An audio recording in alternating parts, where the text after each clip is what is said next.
Hello students, welcome to the class. हम बात कर रहे थे पार्शियल डिफरेंशियल इक्वेशंस की।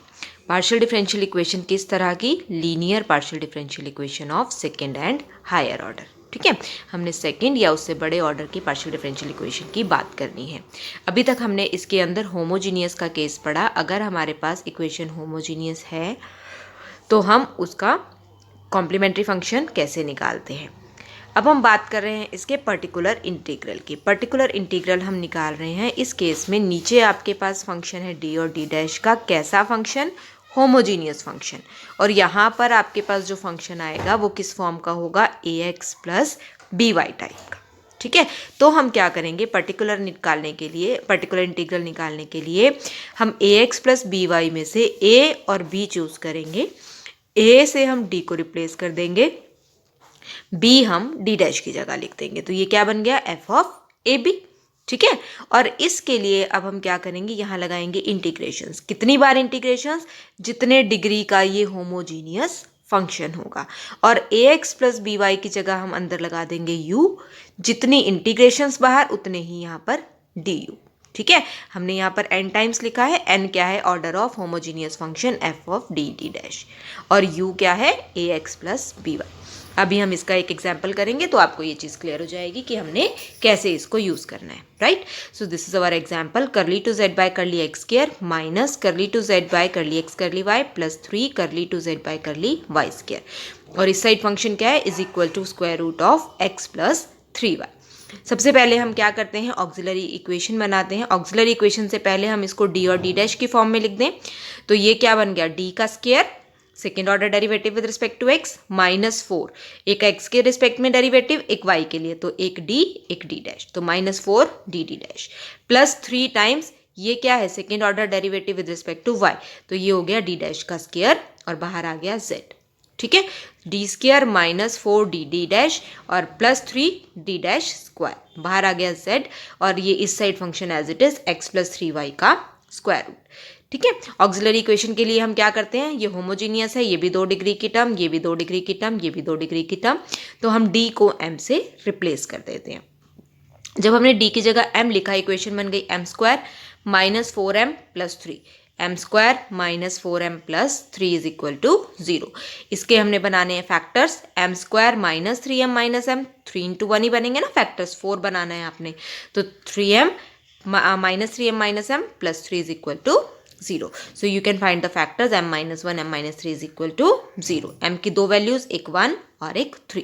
यहाँ से हम सॉल्यूशन कैसे लिखते हैं? Complementary function phi of y plus M X. Right, m की वैल्यूज के कॉरेस्पॉन्डिंग। सो m की एक वैल्यू 1 तो फाई 1 y प्लस एक्स, और एक बार 3 तो phi 2 y plus 3x। So phi 1 y plus X plus phi 2 y plus 3x। Now we are to talk about particular integral. So particular integral के लिए 1 upon जो ये d वाली term होती है हम ये लिखते हैं डी डी डैश वाली, D square -4 D D dash plus 3 D dash square, और यहाँ पे आ गया function under root of X plus 3y। अब ये ऊपर वाले केस है F of A x plus B Y, ये A x plus B Y वाली टाइप है। ए की वैल्यू यहाँ पे कितनी है? 1, बी की वैल्यू कितनी है? 3। तो हम नीचे क्या करेंगे? डी को ए से रिप्लेस कर देंगे, 1 से रिप्लेस कर देंगे, डी डैश को हम 3 से रिप्लेस कर देंगे। राइट, तो ये वैल्यू यहाँ पे पुट करो। डी की जगह 1, 4 इंटू 1, और डी डैश की जगह 3, और ये 3 इंटू 3 का स्क्वायर। राइट, ये वैल्यू कितनी बनी? 1 -4 3 12, 3 3 9, 9 3 27, 27 और 1 28, 28 में से निकालना है हमने 12। इस साइड क्या करेंगे? ये 2 डिग्री की है आपके पास इक्वेशन, तो 2 बार इंटीग्रेशन। ए एक्स प्लस बी वाई यानी एक्स प्लस 3y को हमने रिप्लेस कर दिया u से, तो ये क्या बन गया? Square root of u D U into D U. 2 बार इंटीग्रेशन है तो 2 बार डी यू। अब ये वैल्यू क्या बनी आपके पास? 28 - 12 दैट इज 16। ये एक बार इंटीग्रेट किया अंडर रूट यू को, तो यू की पावर 3/2 अपॉन 3/2, एक 3 यहाँ 2 ऊपर। ठीक है, तो 2/3, 2/3 हमारा ये नंबर बाहर आ गया। अब ये आई यू की पावर 3/2, इसको इंटीग्रेट करेंगे तो क्या आएगा? यू की पावर 5/2 और डिनोमिनेटर में 5/2, यानी ये बन गया 2/5। इसकी वैल्यू बन गई थी 16, तो टोटल वैल्यू क्या आई? 1/60। 16, 5 और 3, 5 3 15, और ये 2 2 4, 4 4 16, 16 और ये 16 कैंसिल हो जाएगा। 2 2 4, 4 4 16, 16 सॉरी ये तो यू है। 2 2 4, 4 4 16। राइट, नीचे आया 4, 5 और 3। मल्टीप्लाई करेंगे, 5 3 ज़ा 15, 15 4 ज़ा 60, तो ये वैल्यू आ गई आपके पास 60, करेक्ट। और ये u की वैल्यू क्या थी, u क्या था हमारे पास x प्लस 3y, तो ये हो गया x प्लस 3y की पावर 5/2। सोल्यूशन लिखना है, so this is your complementary function. ये आपके पास आ गया पर्टिकुलर इंटीग्रल, दोनों को सम करो, this is your solution, correct. अब हम एक और केस करते हैं। नेक्स्ट के अंदर हम नेक्स्ट फॉर्मूला यूज करेंगे। अब हमारे पास इक्वेशन क्या है, D cube plus D square D dash minus D dash square minus D dash cube Z is equal to E raise to power x cos 2y। अब यहाँ देखो सारी 3 डिग्री की टर्म है, होमोजीनियस है, होमोजीनियस है तो हम ऑक्सिलरी इक्वेशन निकालेंगे। कैसे निकालते हैं, हम d को m से रिप्लेस करते हैं और d डैश को किससे रिप्लेस करते हैं, 1 से। तो ये m cube plus m square minus m minus 1 is equal to 0। अब m को 1 लिया, सिंथेटिक डिवीजन लगाया, ऊपर वाली टर्म नीचे एज इट इज, मल्टीप्लाई किया, 1 1 ज़ा 1, ऐड किया 2, 1 2 ज़ा इधर आ गया 2, 2 माइनस 1 1, 1 1 ज़ा 1, 1 माइनस 1 0, 1 2 और 1 बचा, यानी m square plus 2m plus 1, m square plus 2m plus 1, ये क्या है, m प्लस 1 का होल स्क्वायर। तो ये यहाँ से वैल्यू m की क्या आई, -1, ये वैल्यू क्या थी, 1। तो 3 वैल्यूज आई m की, 1 -1 -1। 1 के लिए आ गया phi of y plus X, -1 के लिए आ गया phi of y minus X. जब दोबारा लिखते हैं, रिपीटेड लिखते हैं, तो हम x से मल्टीप्लाई कर देते हैं। So this is your complementary function. Now we are to find out the particular integral इस फंक्शन के लिए। अब ये ax प्लस by वाली टर्म नहीं है। अब इसके लिए हम देखते हैं हम क्या फॉर्मूला यूज करेंगे। इसके लिए अब हमारा फॉर्मूला क्या है, इसके लिए हम सिंगल फैक्टर बना लेते हैं, d minus M D dash F of X Y. अगर हमारे पास 1 डिग्री के फैक्टर्स हैं तो हम इसको क्या लिख देते हैं, integration of F of X C minus M X, यानी y को हम c माइनस एम एक्स से रिप्लेस कर देते हैं और इंटीग्रेशन लगा लेते हैं एक फैक्टर के लिए। अब ये आपके पास 3 डिग्री की टर्म थी, इस 3 डिग्री की टर्म में सिंगल वाले 3 फैक्टर्स बनेंगे। ये फैक्टर्स हमने कैसे बनाने हैं, अब ये देखो, ये फैक्टर्स बनाने के लिए हम यहाँ की टर्म्स यूज करेंगे। आपके पास क्या आ रहा था, 2 फैक्टर आ रहे थे, m+1, एक फैक्टर आ रहा था m-1, तभी ये क्यूबिक बना है ना। इसके सॉल्यूशंस देखो क्या आ रहे हैं, 1 -1 -1, यानी इसके जो फैक्टर्स हैं they are m+1 into m+1 और एक फैक्टर है m-1, तभी तो यहाँ से 1 वैल्यू आई, यहाँ से -1 और -1 आई। तो m की जगह क्या था, d, 1 की जगह क्या था, d डैश, तो ये बनेगा d प्लस d डैश का स्क्वायर और d माइनस d डैश। तो यही हमने यहाँ पर फैक्टर्स बनाए हैं, देखो d प्लस d डैश का स्क्वायर और d माइनस d डैश, ठीक है। तो 3 फैक्टर्स हैं, तो 3 बार हम इसको इंटीग्रेट करेंगे, राइट। तो फर्स्ट टाइम हमने लगाया एक तो 1 d माइनस डी डैश और d प्लस डी डैश लिखा, यानी m की जगह इस केस में क्या बन गया हमारे पास, -1। तो y माइनस सी, y को हमने क्या लिखना था, y is equal to C minus M X. m की वैल्यू क्या थी, -1, तो -1 पुट करेंगे, y की जगह c प्लस एक्स लिखा जाएगा। जब लास्ट में c को रिप्लेस करना होगा, c हो जाएगा y माइनस एक्स, ठीक है। तो ये हमने रिप्लेसमेंट्स करनी है। यहाँ क्या था, E raise to power x cos 2, y को हमने किससे रिप्लेस करना था, c प्लस एक्स से, तो cos 2c plus 2x, correct. तो ये आपके पास इंटीग्रेशन निकालनी है। इसकी इंटीग्रेशन कैसे निकालेंगे, इसकी इंटीग्रेशन के लिए हमने फॉर्मूला निकाला है e raise to power x cos of b x plus c. देखो यहाँ पे हमारे पास क्या टर्म है, e raise to power x cos of, एक तो ये बी एक्स और प्लस सी, तो हमने इसके लिए फॉर्मूला निकाल दिया e raise to power x cos b x plus c, क्योंकि वहाँ पर हम इस इंटीग्रेशन को सॉल्व नहीं कर सकते।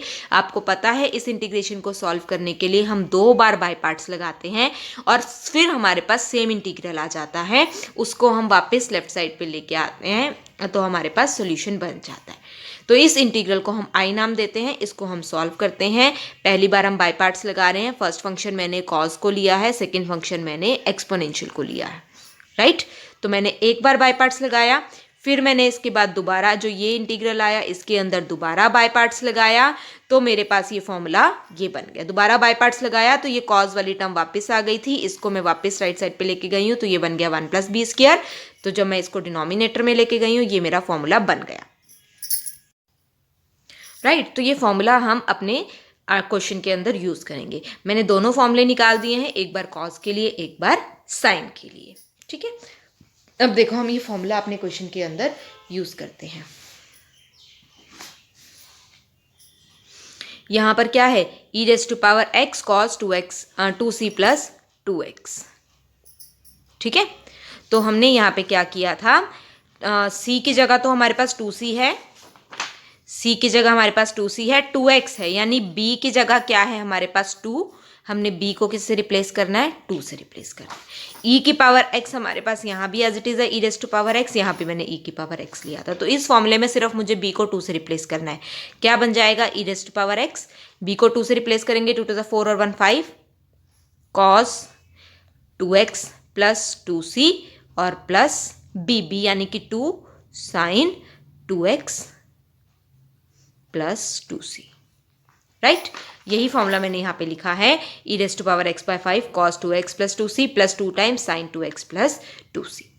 ठीक है, अब इसके अंदर मैंने क्या किया, cos वाली टर्म अलग कर दी, साइन वाली अलग कर दी। ठीक है, और 2c प्लस 2x, c आपके पास वैल्यू क्या थी, c की वैल्यू y माइनस एक्स, या आप कह सकते हो c प्लस एक्स की वैल्यू y थी, c प्लस एक्स y था, तो ये बन गया 2y, तो ये cos 2y आ गया, ये sin 2y आ गया, तो वापस हमारे पास वही टर्म बन गई।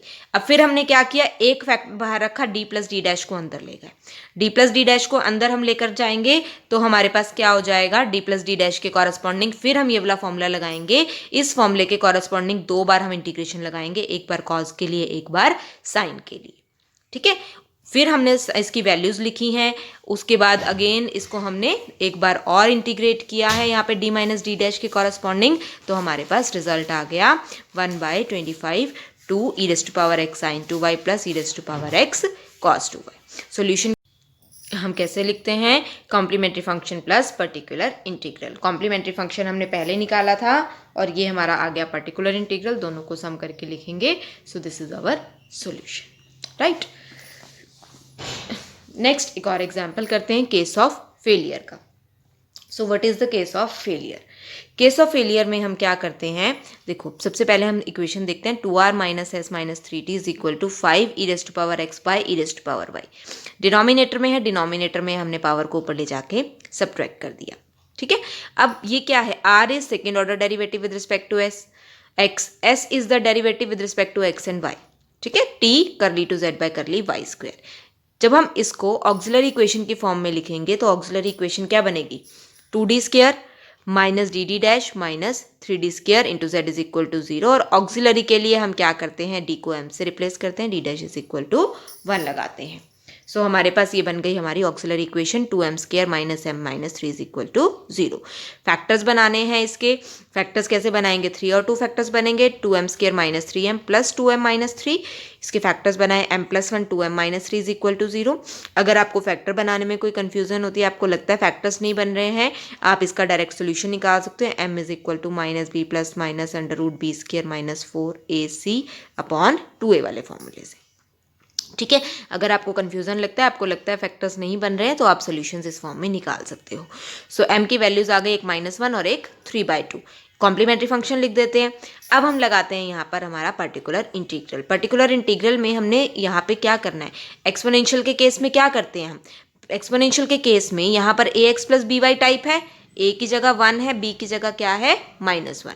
हम क्या करते हैं, d को a से रिप्लेस करते हैं, d डैश को b से रिप्लेस करते हैं, यानी d को 1 से d डैश को -1 से रिप्लेस करना है, किया हमने। लेकिन इसके अंदर क्या बन रहा है आपके पास, case of failure, 2 + 1 3 - 3 is equal to 0। तो हमने क्या किया, इसको अलग अलग 2 फैक्टर्स के अंदर लिख दिया।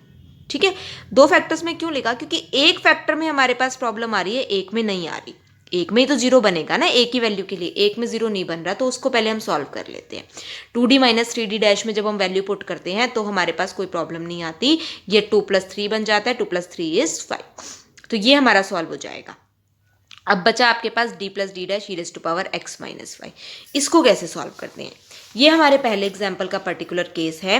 पर्टिकुलर केस क्या है, अगर f ऑफ a b इस केस में 0 आ जाता है तो हम क्या करते हैं, ये आएगा कब 0, क्योंकि ये आपके पास सिंगल वाली वैल्यू के लिए 0 आता है, इस वाली वैल्यू के लिए 0 आएगा, क्योंकि हमने करना क्या है, हम d को a से रिप्लेस कर रहे हैं, d डैश को b से रिप्लेस कर रहे हैं, तभी तो 0 बन रहा है, bd - ad डैश के लिए।